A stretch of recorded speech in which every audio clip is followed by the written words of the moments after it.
Kisah kelahiran Nabi Idris. Nabi Idris merupakan keturunan Nabi Adam, tepatnya dari putranya Kabil dan Iklima.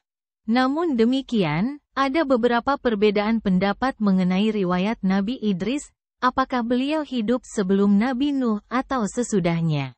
Beberapa ilmuwan seperti Ibnu Katsir, At-Tabari, Ibnu Ishaq, Ibnu Jarir, Asy-Syaukani, hingga As-Suyuti menjelaskan bahwa Nabi Idris hidup sebelum Nabi Nuh.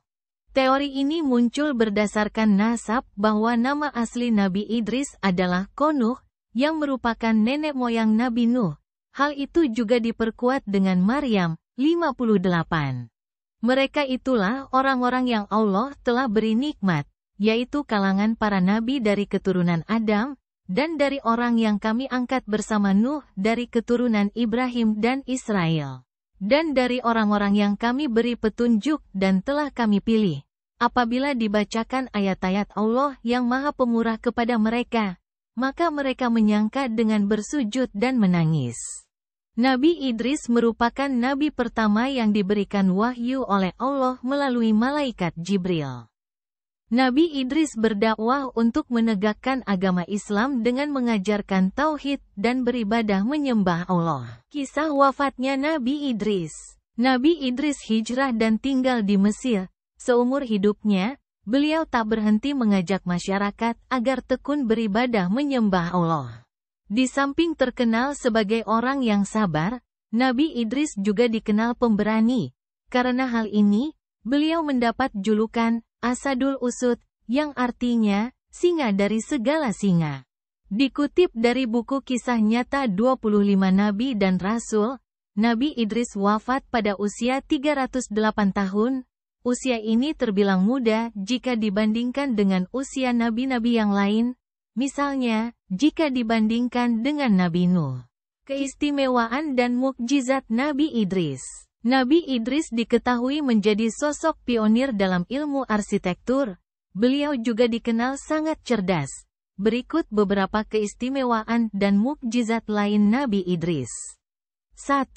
Mukjizat Nabi Idris menerima 30 sahifah. Allah telah menurunkan 30 lembaran sahifah kepada Nabi Idris yang isinya petunjuk untuk disampaikan kepada umatnya, yaitu para keturunan Kabil yang durhaka kala itu. Nabi Idris diangkat Allah untuk memerangi semua kemungkaran dan kekafiran serta mengajak seluruh kaumnya untuk menyembah Allah sebagai Tuhan yang esa. 2. Nabi pertama yang bisa menulis dan membaca mukjizat Nabi Idris yang selanjutnya yakni sebagai orang pertama yang diberikan kelebihan, sehingga pandai menulis dan membaca. Bahkan pada masanya, Nabi Idris selalu mengajarkan tulis-menulis pada masyarakat. Hasil dari pengajaran itulah mulai lahir tulisan-tulisan yang di kemudian hari membantu para pengamat sejarah mencari tahu kehidupan di masa lampau. 3. Orang pertama yang menguasai astrologi dan arsitektur. Selain pandai menulis dan membaca, Nabi Idris juga memiliki kelebihan tentang ilmu falak, perbintangan, atau astrologi. Nabi Idris selalu mengkaji fenomena alam yang merupakan bentuk atau tanda kebesaran Allah. Tidak hanya itu, beliau juga dikenal sebagai orang pertama yang mengetahui tentang rencana pembangunan kota hingga peradaban ilmu politik. 4. Memiliki derajat tinggi. Berdasarkan Maryam ayat 56-57, dijelaskan jika Nabi Idris merupakan seorang nabi yang bermartabat tinggi.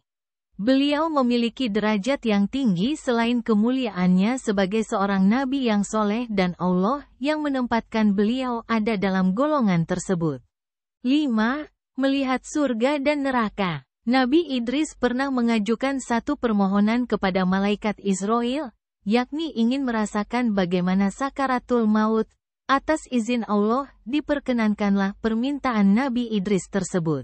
Setelah wafat, malaikat Israel memohon kepada Allah untuk menghidupkan kembali Nabi Idris. Atas peristiwa itu, Nabi Idris merasakan bagaimana sakitnya menghadapi sakaratul maut. Setelah merasakan kematian, Nabi Idris AS meminta satu keinginan lagi kepada malaikat Israil, yaitu untuk dibawa melihat surga dan neraka. Atas izin Allah, malaikat membawanya ke neraka jahanam. Nabi Idris menyaksikan api yang berkobar-kobar. Kemudian malaikat membawanya kembali dan dibawa untuk melihat keindahan surga. Nabi Idris pun sudah menyaksikan kedamaian hidup di surga.